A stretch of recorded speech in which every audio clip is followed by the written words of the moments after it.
today to introduce you to the valedictorian this year of the senior class, and that is Mr. Caleb Brown. Now, Caleb was a smart guy. I mean, he's on top of things, but I think one of his best attributes, and I'm sure other people could agree with me, is I've never seen anyone be able to sleep and then get up and do a task and then go back to sleep immediately as an office aide like Caleb can. He is, that's truly a gift. Among the others that he shares, I mean, he's really smart, so a lot smarter than me. So at this time, I'd like to introduce Mr. Caleb Brown.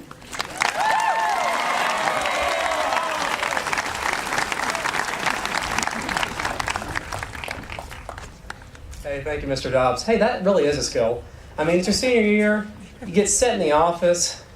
You get told to go take a package to someone. You don't need to go. You don't need to use all your brain power for that. So I sleep and then use my brain power for other things. Like, I don't know. I don't really use my brain too much. Okay. So you know how when you're on an airplane, there's like a flight and then they have a pre-flight? Well, I have a pre-speech, a pre-pre-speech, and this is my third pre-speech, my three pre-speech. Okay, so this is to make sure that nothing goes wrong, because a lot of things could go wrong in this. Like if my paper flies off, if one of my papers flies off, one of you people down there, please get it. I would really appreciate that. Also, my tassel is out of my ear hole right now. I think my stool or stole, I think it's called, is fine. I'm gonna look like a mess. I forgot my bottle of water, so if I start acting like a Baptist preacher and start sweating all over the place, I don't have a handkerchief either, so I can't like wipe my sweat off or anything. So I'm gonna look like a mess at the end of this. All right, so that was my pre-speech. Okay, now here we go. Friends, family, administrators, AHS faculty, good, bad, and ugly. You know who you are. Well, guys, this is it. I've been picturing this moment since the ending of High School Musical 3. I mean, I've never seen it. Like, I wouldn't watch that movie. Yeah. Okay.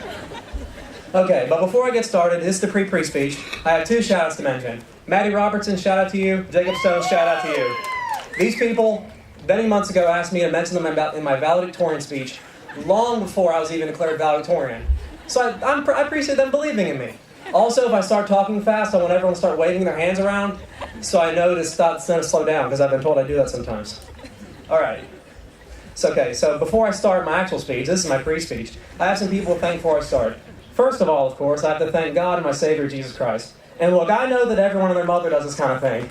I mean, one time I saw Snoop Dogg accept an award on MTV, and he was all like, man, folks, fizzle, man, this one, right? You know, I brought a lot of praise Jesus, man. Okay. And I promise that I do not mean it like that. Just like something to tack on at the beginning, I could not do anything without God. And I really cannot express His importance in my life in the very, very, very limited time they've given me today. But just know that I mean it, okay? Also, thank you to my parents. If you know me at all, you know they've put up with a lot. Thank you to my father for teaching me that with a bit of hard work and determination, there is no limit to one's future potential. And thanks to my mother for always being available via phone call when I need something, and for in times of stress and strife, always being willing to comfort me. Thank you to my maternal grandparents, to my pawpaw for teaching me the simple joys of sitting on a boat for hours and hours and hours and hours and hours. Last time we went fishing, we went 8 hours, and we caught maybe 5 fish. And thank you to my nanny for teaching me how to cover my cards in Texas Hold'em. She's a bit of a cheater, you know. You gotta watch her. I also must thank my paternal grandfather, who passed away in 2007, because he was the first one in my family to truly stress the importance of education. And because of his influence, out of the 5 grandchildren he's had who's graduated from high school, there have been 5 honor grads, 1 salutatorian, and 2 valedictorians. And that is the influence that one person can make in future generations.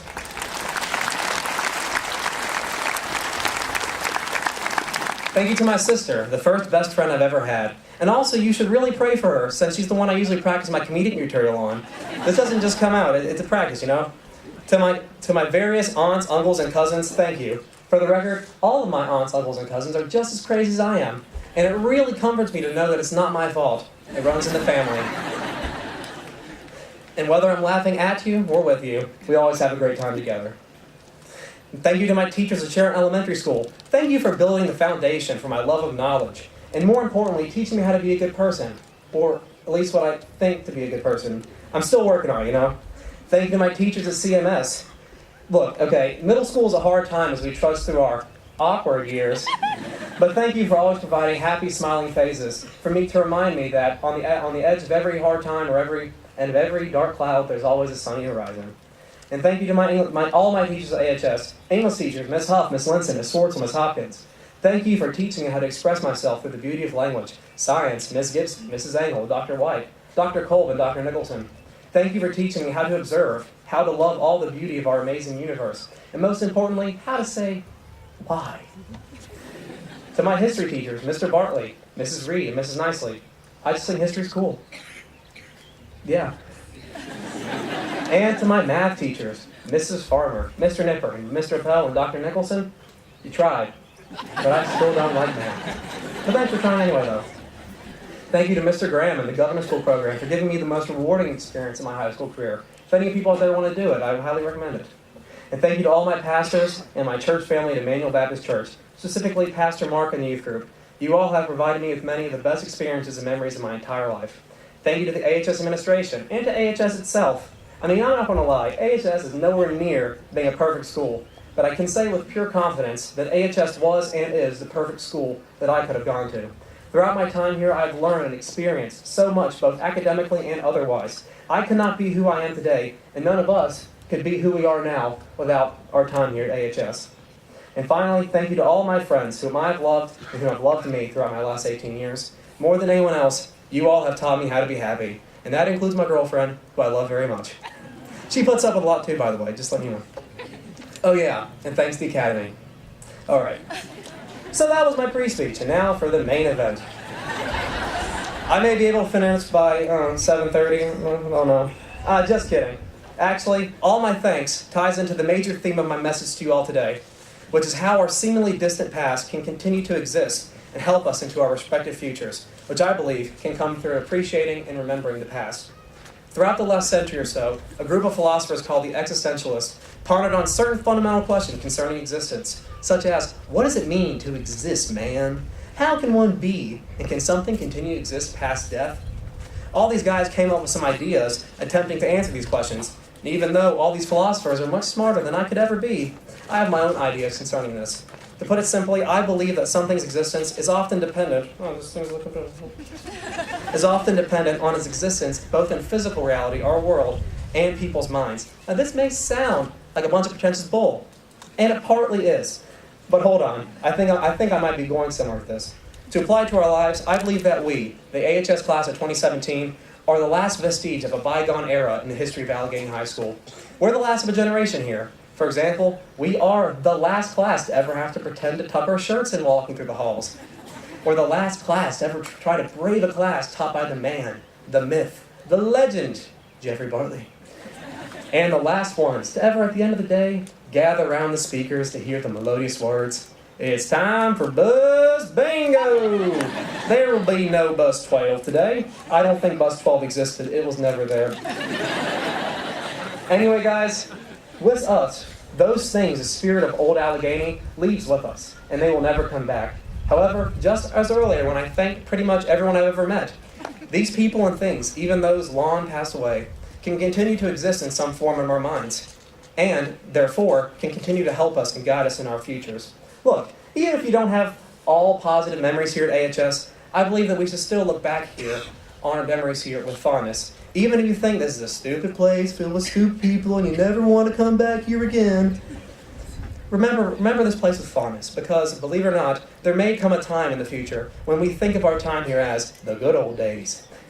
And if or when this time comes, I implore you to remember that our past is never gone, and therefore it is always available to comfort and guide us into the future. Hey, no matter your pitiful opinions, I'm not going to talk politics right now. I mean, hey, we all have an opinion, and if you'd like, talk to me after, and I'll tell you why yours is wrong. But hey, we can pretty much agree that we are speeding towards some tough times here, people, and I believe that our knowledge that the good times are never gone should motivate us to persevere, to charge with boldness into the seemingly bleak future, and to possibly make it just a little bit better. And we have the tools to do this, you know. I mean, I'm not going to pretend that because we go to Alleghany that we have the most academic talent or the best technological skill in the whole world, but I can say that Alleghany has instilled in us some type of grit, some abstract quality that is often lost at other schools. This spirit, I believe, is often expressed in a unique sense of creativity and tenacity.